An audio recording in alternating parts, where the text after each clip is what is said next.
আসসালামু আলাইকুম ভিউয়ার্স, রেহেনা রান্নাঘরে আপনাদেরকে স্বাগতম। আশা করি দেশ ও প্রবাসে যাই যেখানে আছেন আল্লাহর রহমতে ভালো আছেন, সুস্থ আছেন। আজকে আমি আবার একটা দারুণ মজার রেসিপি নিয়ে চলে এসেছি। আজকে আমি টমেটো দিয়ে মুরগির মাংসের ভুনা করে দেখাবো। এখানে আমি মুরগির মাংস নিয়েছি 2 কেজি। মাংসগুলোকে আমি কেটে কুটে ধুয়ে একটা ছাকনাতে রেখে আমি পানি ঝরিয়ে নিয়েছি। আমি মুরগিগুলার যতখানি পেরেছি চামড়া ফেলে দিয়েছি, আর যেটা থেকেছে সেটা থেকে গেছে। আপনারা চাইলে চামড়াটা বাদ দিয়েও নিতে পারেন, আবার চামড়া সহ নিতে পারেন। আমি মাংসগুলোকে রেগুলার কাট করে নিয়েছি। আপনারা চাইলে এর থেকে ছোটও করতে পারেন, এর থেকে বড়ও করতে পারেন। তাহলে চলুন কথা না বাড়িয়ে কিচেনে যাওয়া যাক। গ্যাসটা আমি অন করে দিয়েছি। এবার আমি দিয়ে দেবো তেল, রেগুলার তেল, সয়াবিন তেল। এখানে আমি 1 কাপ তেল দিয়ে দিলাম। আমি ফোড়ঙ্গে দিয়ে দেবো মেথি 1 চিমটি। আমি দিয়ে দেব গরম মশলা। এখানে আছে লং 5টা, গোলমরিচ 10-12টা, দারুচিনি 3 টুকরা, 2টা তেজপাতা, 6টা সাদা এলাচ। আমি গরম মশলাগুলো দিয়ে দিলাম। আমি দিয়ে দেব পেঁয়াজ কুচি।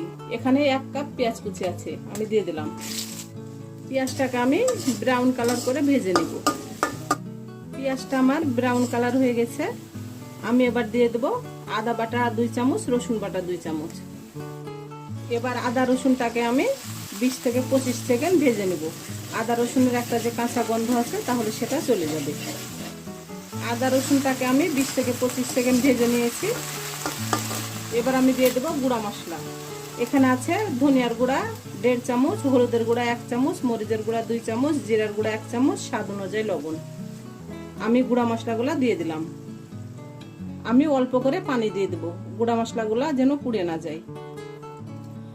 আমি এবার গুঁড়া মশলাটাকে 2 থেকে 3 মিনিট ভালো করে কষিয়ে নেব। আপনি যতই তেল দেন, মশলা দেন, আপনি মশলা কষাবেন না, আপনার তরকারি স্বাদ আসবে না। আপনি অল্প তেল মশলা ব্যবহার করেন, মশলাটাকে আপনি 3 থেকে 4 মিনিট ভালো করে কষিয়ে নেবেন, আপনার তরকারি অসম্ভব স্বাদ আসবে। মশলাটাকে আমি 3 থেকে 4 মিনিট কষিয়ে নিয়ে আমি ফিরে আসতেছি। মশলাটা আমার 2 থেকে 3 মিনিট কষানো হয়ে গেছে। দেখুন আমার তেলটা ছেড়ে দিয়েছে, উপরে ভেসে চলে এসেছে। আমি এবার দিয়ে দেবো টমেটো। এখানে মাঝারি সাইজের 4টা টমেটো আছে। টমেটোগুলোকে আমি এভাবে 4 ভাগ করে নিয়েছি। আমি দিয়ে দিলাম টমেটো। এবার টমেটোটাকে আমি ভালো করে 2-3 মিনিট আমি কষিয়ে নেব।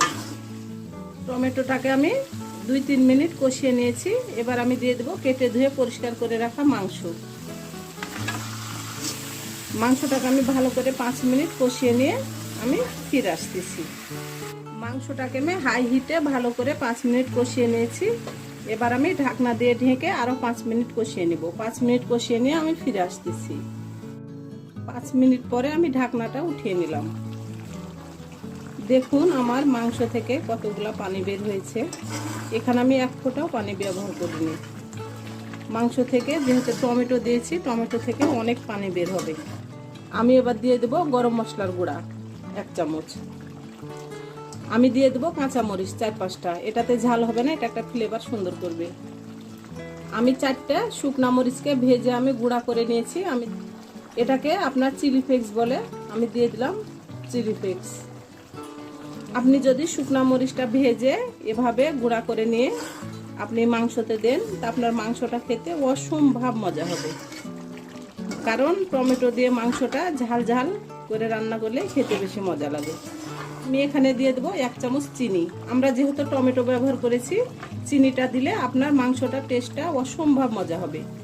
আমি দিয়ে দিলাম 1 চামচ চিনি।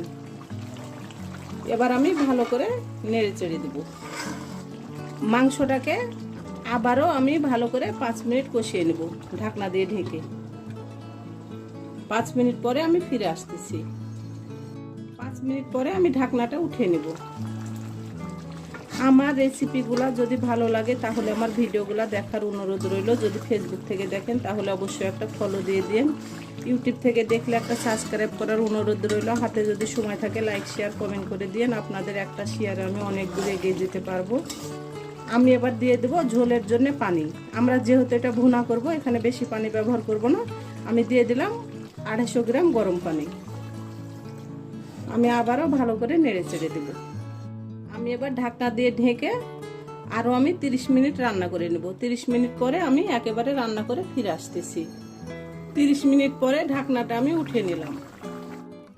মাংসটা আমার হয়ে গেছে, মাংসটা পুরোপুরি কমপ্লিট। আমি এবার মাংসটাকে উঠিয়ে নেব। মাংসটা উঠিয়ে নিয়ে আমি আপনাদেরকে পরিবেশন করে দেখাচ্ছি।